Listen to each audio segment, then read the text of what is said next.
Et bienvenue dans la chaîne Mathématiques Sciences. Aujourd'hui, je vais vous présenter et expliquer une nouvelle vidéo, qui est une vidéo donc en physique chimie pour les troisièmes, dans laquelle tout simplement ici, nous restons dans le thème numéro 3, l'énergie et ses conversions. Et là, nous allons aborder les mesures de tension. Ok, nous allons voir comment on peut mesurer la tension dans un circuit électrique. Alors déjà, on va apporter une petite définition, plus simple que ce que je vous avais formulé d'ailleurs l'année dernière, au niveau des mesures de tension. Pour cette dernière l'année dernière, je vous avais dit que la définition n'était pas obligatoire à apprendre, mais là, je vais vous en formuler une plus simple quand même pour vous et que vous pourrez apprendre assez facilement. Donc, c'est parti, mon kiki, on va déjà définir un petit peu ce que c'est que la tension. La tension, ça va être tout simplement la différence de potentiel, c'est-à-dire donc la différence finalement d'électricité entre deux points du circuit. Ok, cela donc va correspondre aux possibilités du circuit, déjà d'une, et c'est pour cela aussi que vous avez peut-être déjà entendu ça, mais que la tension, c'est aussi la différence de potentiel. Ok, voilà. Donc différence de potentiel parce que tout simplement c'est la différence de niveau électrique entre deux points du circuit. Ok, voilà. Alors bon, cette différence d'électricité entre deux points du circuit, qu'on appelle donc différence de potentiel également, on va pouvoir la mesurer, et on va la mesurer avec une unité bien évidemment, une unité qui est le volt. Le volt d'Alexandre Volta. Bon, bien évidemment, le volt, c'est une unité principale, mais vous avez compris, comme dans la dernière vidéo, il existe d'autres unités pour mesurer les tensions, comme le kilovolt. Vous avez également, donc, par exemple, le millivolt, etc., etc. Ok, voilà. Mais bon, en général, on va utiliser le volt. Mais sachez-le, il y a d'autres unités que je vous ai citées tout à l'heure. Okay. Bon, on va mesurer, donc, tout simplement la tension avec un appareil de mesure qu'on appelle le multimètre, que l'on va mettre ce coup-ci en voltmètre. Ok, donc voilà à quoi ça ressemble. Donc voilà, le voltmètre, ce coup-ci, il va pouvoir mesurer des tensions.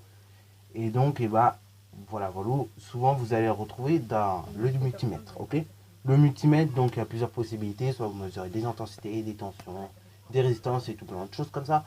Et donc là, il faudra bien penser déjà à mettre votre voltmètre tout simplement en mode voltmètre. Dans un deuxième temps, il va falloir penser à bien régler finalement la précision. Ok, la précision jusqu'à combien vous allez mesurer. Voilà, troisième des choses également, comme c'est un appareil polarisé, bien penser tout simplement à bien mettre les choses à la place, c'est-à-dire donc finalement le moins du voltmètre avec le moins du générateur et le plus du voltmètre avec le plus du générateur. Voilà. Encore une fois, c'est du bon sens, mais ça évite pas mal de choses en fait. Ça évite que ça explose, que ça casse, enfin bref. Je vais pas vous redire un exemple de ça pour que vous ayez une idée, mais voilà. Par exemple, moi, ça m'est déjà arrivé de faire n'importe quoi. Enfin, en fait, j'avais pas fait n'importe quoi, mais j'avais pas bien fait attention, à vrai dire. J'avais mis le moins avec le plus et le plus avec le moins, du coup. Et puis, pouf, ça avait explosé, quoi. Le chargeur de batterie, il avait explosé, c'était mort, capoute. On pouvait plus en rien en tirer. Il chargeait plus. Donc, pour éviter de faire cette erreur-là, bien évidemment, pensez bien évidemment à bien mettre tout ça à la place, ok. Vérifiez plusieurs fois, et si au bout de plusieurs fois vous n'êtes toujours pas sûr, appelez quelqu'un d'autre. Voilà, ça évitera pas mal de bêtises. Voilà, donc je vous ai tout dit au niveau donc du voltmètre. Il y a moins de choses à dire au niveau du voltmètre que tout simplement du multimètre. Si dernière chose quand même, au niveau du voltmètre, pensez bien aussi à régler si vous êtes en courant alternatif, courant continu. Ça va vraiment dépendre de là où vous êtes. Voilà, Et puis après, voilà, c'est tout ce que j'avais à vous dire au sujet du voltmètre. Alors le voltmètre, concrètement, comment on va le brancher, c'est ce que je vais vous montrer avec un petit montage. Petit montage qui, je l'espère, vous aurez l'occasion de le faire dès que vous serez déconfiné en fait. Normalement, dans le cas des troisièmes, je sais que c'est un chapitre qu'on aborde en général au début d'année. Évidemment, il y a ma prof de physique qui a fait un peu de trucs bizarrement en fait, qui a dit oh tiens, il y a un thème 1, c'est sur la matière, on va faire la matière avant. Voilà, comme ça, il est le premier thème. Et qu'en plus, pour parler de matière, enfin, après, c'est difficile de parler d'énergie sans parler de matière. C'est vrai aussi, mais bon, voilà. Donc, il faut savoir, il y a plein de profs, je sais, qu'ils ont déjà fait ce thème-là. Et donc, ont déjà fait les mesures et qui se sont déjà amusés à les faire. Ok, voilà. En général, on le fait en quatrième, on peut le refaire en troisième éventuellement. Donc, le montage qui est affiché depuis quelques minutes, enfin quelques secondes, pardon, il ressemble à ceci, c'est-à-dire donc, votre mètre, ce coup-ci, il va être branché en dérivation. Ok, Voilà, voilà. Et bien évidemment, comme c'est quelque chose de polarisé, on a bien mis le plus avec le plus, moins avec le moins. Ok. Voilà, voilà. Il va être branché en dérivation, donc c'est plutôt un avantage, puisque là, vous n'avez pas à défaire le circuit. Ok. Donc c'est très très rapide à utiliser et vous pourrez lire très très rapidement donc votre mesure de tension. Ok. Ça donc c'est pour le branchement, voilà, voilà. Donc pour la mesure comme vous la faites sur un circuit classique.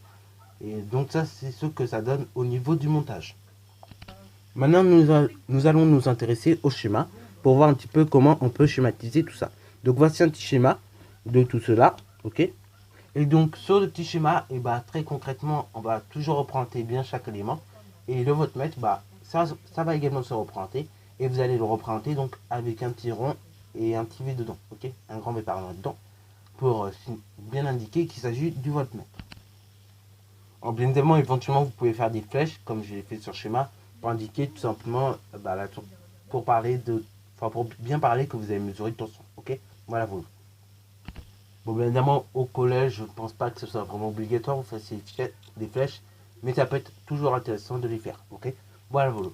Donc, pareil, on prend bien chaque élément du circuit et on indique bien chaque élément également qu'on utilise, ok. Et voilà, voilà, c'est parfait. On indique également donc sur le générateur et le voltmètre, ce coup-ci, donc les plus et moins. Et ce sera parfait donc ici. Voilà, voilà. Donc c'est la fin de cette vidéo qui était assez courte. J'espère qu'elle vous aura plu.